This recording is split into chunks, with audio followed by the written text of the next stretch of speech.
नमस्कार साथियों, स्वागत है आप सभी का आपकी अपनी पाठशाला पर। मैं हूं अंकित अवस्थी। आजकल कुछ तगड़ा चल रहा है जापान और चीन के बीच में। जापान और चीन भिड़े पड़े हैं इस हद तक कि चीन से जापान जाने वाले 5 लाख यात्रियों ने अपने फ्लाइट टिकट कैंसिल करा दिए हैं। आपको कुछ पुराना सा याद आने लगेगा, शायद वैसा ही जब भारत से मालदीव जाने के टिकट्स कैंसिल हुए थे। अब जापान और चीन ऐसा क्यों भिड़ गए हैं कि एक साथ 5 लाख टिकट कैंसिल कराने की नौबत आ गई और जापान के प्रधानमंत्री ने जो जापानी चाइना आए हुए हैं उनको ये हिदायत दे दी कि आप लोग संभल कर जाइएगा, रिस्की हो गया है चीन जाना। एक दूसरे के प्रति इतनी नफरत का भाव अचानक क्यों पनपा? साथ ही साथ जापान ने यह तक क्यों कह दिया कि अब लगता है हमें भी न्यूक्लियर बॉम्ब को लेकर अपनी नीति बदलनी पड़ेगी। दुनिया में जहां एक और पूर्वोत्तर की तरफ और विशेष रूप से कहा जाए तो ईस्ट एशिया की तरफ जहां शांति थोड़ी दिख रही थी, अचानक वहां पर वार्निंग गेम कैसे शुरू हो गया? आज के सेशन में उसी का जिक्र है, क्योंकि जापान ने अपने सिटीजन्स को वार्न किया, चाइना ने अपने सिटीजन्स को वार्न किया, साथ ही साथ चाइना के एयरलाइंस ने जापान ट्रिप पर जा रहे लोगों की टिकट्स कैंसिल करवा दी। 31 दिसंबर तक की जितनी भी टिकट्स हैं, उन्हें कैंसल मार दो, हम सारा रिफंड वापस दे देंगे। सोचने की देखने की बात यह है कि राष्ट्रभक्ति चाइनीज लोगों में इस हद तक है, 5 लाख लोग रिफंड लेकर के वापस अपना टिकट कैंसिल कर दिए हैं। चाइना ने इतना ही नहीं अपितु जापान के एक आइलैंड पर अपनी फोर्सेस तक भेज दी हैं। उसका नाम सेनकाकू आइलैंड है। अब कहानी क्या है थोड़ा सा विस्तार से समझते हैं, लेकिन उससे पहले थोड़ा सा बेसिक जान लीजिए। देखिए, चाइना को जापान ने कभी बहुत कूटा था। एक जमाना था सेकेंड वर्ल्ड वॉर से पहले, जब जापान का एकदम उधम हाइप पर था। उस समय कोरियन पेनिनसुला हो, चाइना हो, इन सब पर जापान का कब्जा हुआ करता था। चाइनीज लोगों में जापान से बहुत ज्यादा नफरत की फीलिंग है। मतलब चाइना के लोग जापान से एक्सट्रीम हेट किया करते थे। सेकेंड वर्ल्ड वॉर के बाद भी जब जापान हार गया, जब जापान के ऊपर न्यूक्लियर बॉम्ब गिरा, जापान की फोर्सेस पीछे हटी, तो चाइनीज लोगों ने इसे ही अपनी जीत के रूप में सेलिब्रेट भी किया। कुछ दिन पहले आपने वो सेलिब्रेशन की तस्वीरें भी देखी होंगी, जिसमें पुतिन वगैरह सब पहुंचे थे। अब ये जो जापान के प्रति नफ़रत थी चाइना के लोगों में, समय के साथ बढ़ती चली गई। जैसे वही हाल था, जैसे भारत और ब्रिटेन के रिश्ते सामान्य हो गए, जर्मनी के और फ्रांस के रिश्ते सामान्य हो गए, दुनिया में एक के समय के बाद में वो जो ज़ख्म है, वो भरते चले गए। अब ज़ख्म तो भरते चले गए, लेकिन चाइना और जापान के बीच में कुछ ऐसी चीज़ें अभी भी ज़िंदा रह गई, जो पुराने घाव को हरा कर देती हैं। उनमें से ही एक घटना घटी ताज़ा-ताज़ा। क्या घटना घटी? हुआ ये कि जापान के प्रधानमंत्री ने, जो कि ताज़ा-ताज़ा अभी फीमेल प्रधानमंत्री बनी है पहली बार, उन्होंने ताइवान पर एक बयान दे दिया। ताइवान का मामला तो पुराना मामला है, आप और हम सब जानते हैं। पीपल्स रिपब्लिक ऑफ चाइना और रिपब्लिक ऑफ चाइना, ये भी अपने आप को चाइना कहते हैं, ये भी अपने आप को चाइना कहते हैं। चाइना ताइवान को अपना मानता है और कहता है दुनिया में चाइना केवल एक ही हो सकता है, that is PRC, people's republic of China. अर्थात ये दोनों हिस्से एक ही हैं। जापान ने हाल ही में यह कह दिया कि अगर ताइवान पर चाइना हमला करता है, तो हम इसकी हिफाजत करने जाएंगे। यह बात जैसे ही चाइना ने बोली, इसके बाद में भाई साहब भयंकर गुस्सा हो गया चाइना। तुम कौन होते हो जो हिफाजत करने जाओगे ताइवान की? तुम ताइवान को मान्यता नहीं देते, ताइवान हमारा हिस्सा है, और तुम बोल रहे हो कि मैं यहां पर हिफाजत करने आऊंगा। कहां से आओगे? यहां से आएंगे। देखो, चाइना, जापान और ताइवान अगर आप देखें, पैसिफिक ओशियन से किनारा साझा करने वाले देश हैं। यहां पर जापान दिख रहा है, तो ये आपको पूरी तरह से ताइवान के उत्तर में दिखाई पड़ता है। बोले हम ताइवान की रक्षा करने जाएंगे। ताइवान का मसला क्या है मैं आपको पहले ही बता दूं। चाइना ताइवान को अपना मानता भी है, और उसकी घेराबंदी पूरे टाइम ऐसे करता है कि ताइवान की मदद करने दुनिया का कोई भी देश ना आ सके। अमेरिका ने ताइवान की मदद के लिए खूब प्रयास किए हैं, लेकिन फिर भी ताइवान को एक स्वतंत्र राष्ट्र के रूप में मान्यता यूएन में नहीं है। ताइवान अपना नाम पब्लिकली ताइवान बताता है, लेकिन यूएन में अपने आप को आरओसी के नाम से रिकॉग्नाइज्ड कराता है, रिपब्लिक ऑफ चाइना के नाम से। वहीं चाइना अपने आप को पीआरसी के नाम से रिकॉग्नाइज कराता है, पीपल्स रिपब्लिक ऑफ चाइना।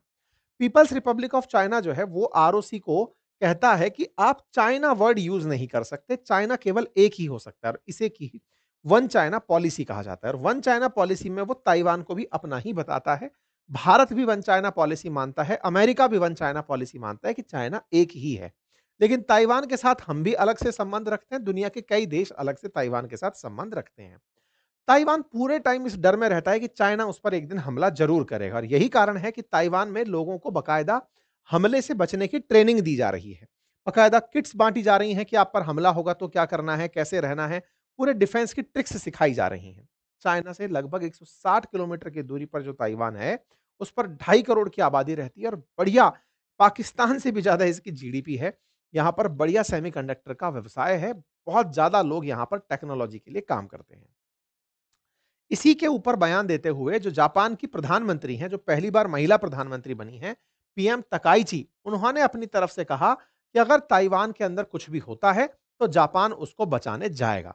ये बयान इन्होंने 7 नवंबर को दिया कि अगर चीन ने हमला किया। अब साने तकाइची का ये जो बयान था, इससे ताइवान को तो खुशी मिली, लेकिन चीन को बहुत बुरा लगा। चीन ने तत्काल प्रभाव से जापान के प्रधानमंत्री से कहा कि अपने बयान को आप वापस लो। ताइवान पर दिए अपने बयान को वापस लो, इसके लिए फॉरेन स्पोक पर्सन निकल करके आए जापान चाइना से और उन्होंने कहा कि अगर जापान ऐसा कुछ करने की सोचता भी है, it would constitute an act of invasion, इसे आक्रमण की नीति माना जाएगा और इसको बहुत बुरी तरह चाइना से फाइट बैक मिलेगी, इसे तगड़ा प्रतिकार मिलेगा, चाइना ने धमका दिया।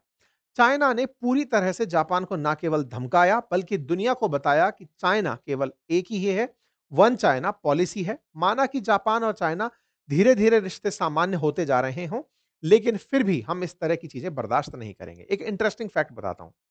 चाइना के लोग बहुत ज्यादा पैसा कमा चुके हैं और खर्च करते हैं घूमने पर। इस समय पर जापान में जो सबसे ज्यादा विदेशी टूरिस्ट घूमने आता है, वो चाइना से आता है।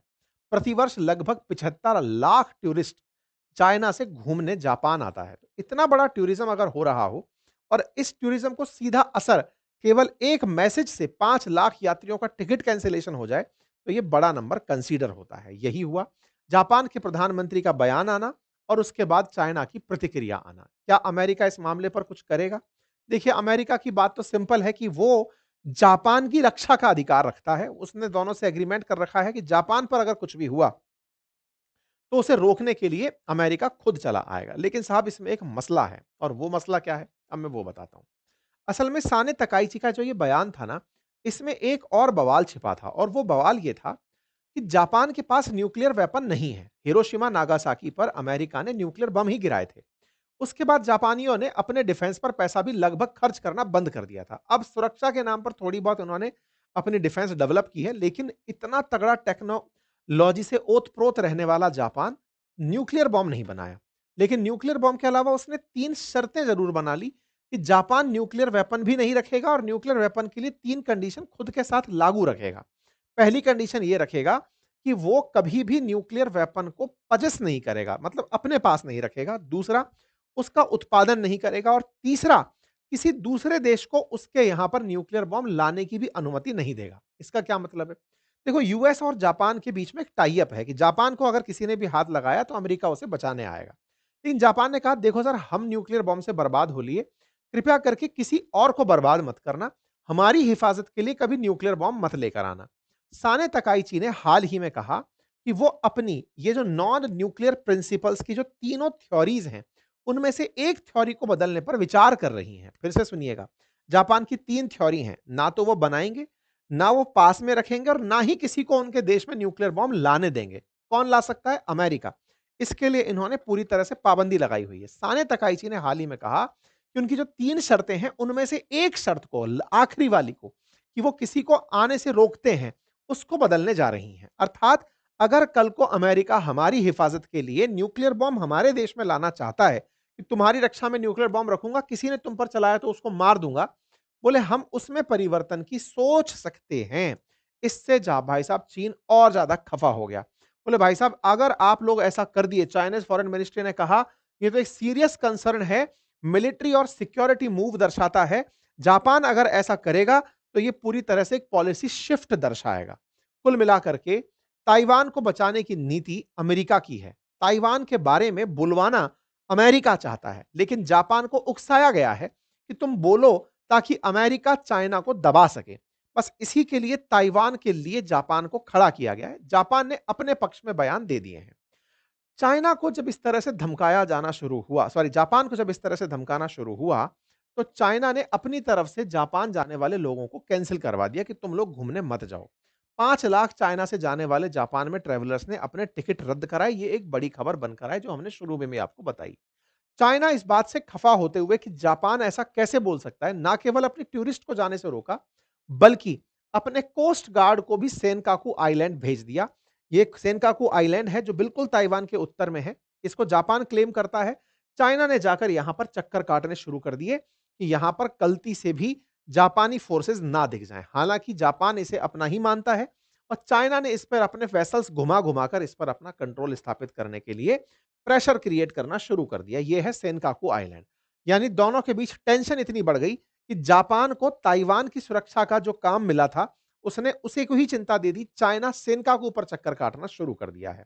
चीन और जापान के बीच में सेनकाकू आइलैंड को लेकर पहले से ही विवाद है और ऐसे में चीन के जो फोर्सेस हैं, जो इसके चारों तरफ मंडराने लगी, इससे जापानियों को और दिक्कत होने लग गई। परिणाम क्या निकला?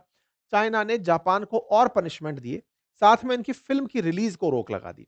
लोगों ने इस बात पर खूब प्रतिक्रिया दी कि देखिए सब जापान के अंदर सैन्यवाद को बढ़ावा नहीं देना चाहते। दोनों के बीच में सोशल मीडिया पर खूब तकरार चल रही है। मैं इनको पढ़ के नहीं सुनाना चाहता। लेकिन हाँ, दोनों के बीच में तगड़ी तकरार इस समय चल रही है। मीम्स के बाजार गर्म चल रहे हैं।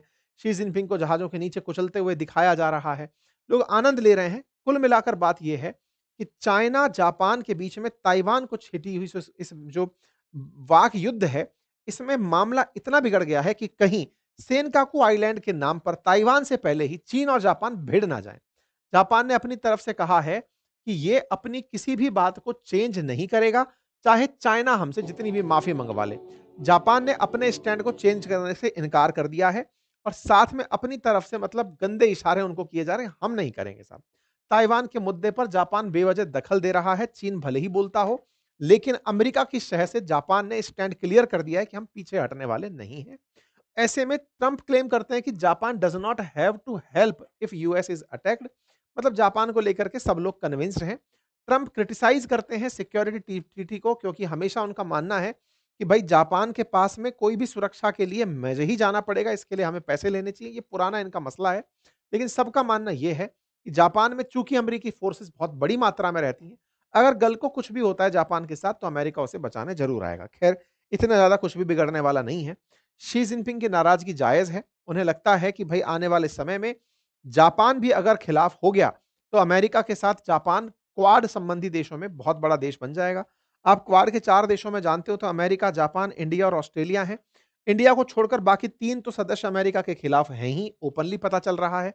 ऐसे में हमें इंडिया का साथ क्या असर हो सकता है अगर हम वो बताएं, तो अगर इन दोनों के बीच में किसी भी प्रकार से रार फैलती है तो दोनों के साथ हमारा व्यापार है वो बहुत ज्यादा प्रभावित हो सकता है। सेमीकंडक्टर इंडस्ट्री पर कोई ना कोई टेंशन आ सकती है। बॉर्डर टेंशन्स बढ़ सकती हैं, क्योंकि हमारा चाइना के प्रति जो नकारात्मक रवैया है, उतना ही जापान के प्रति सकारात्मक रवैया है। और इंडियन ओशियन के अंदर चाइना अपने प्रभाव को बढ़ाते हुए भारत को काउंटर करने के तमाम प्रयास कर सकता है। कुल जमा अर्थ यही है कि ये स्थितियां अगर बनती हैं तो भारत और चीन और जापान तीनों के लिए ही अच्छी नहीं है। चीन और जापान शांति कराने के लिए हो सकता है कि ट्रंप फिर से बाहर निकल कर आए, फिर गिनाएं कि देखो मैंने इतने युद्ध रुकवा दिए। बाकी आप लोग इस विषय पर क्या सोचते हैं, अपनी राय जरूर कमेंट बॉक्स में बताएं। चैनल पर नए हैं तो चैनल को सब्सक्राइब कर लें। हमारी किताबें उपलब्ध हैं अपनी पाठशाला एप्लीकेशन और फ्लिपकार्ट पर, आप वहां से उन्हें ऑर्डर कर सकते हैं। हमारे कंटेंट को, साथ ही साथ हमारी क्लासेस को आप अपनी पाठशाला एप्लीकेशन से पढ़ सकते हैं। बहुत बहुत धन्यवाद।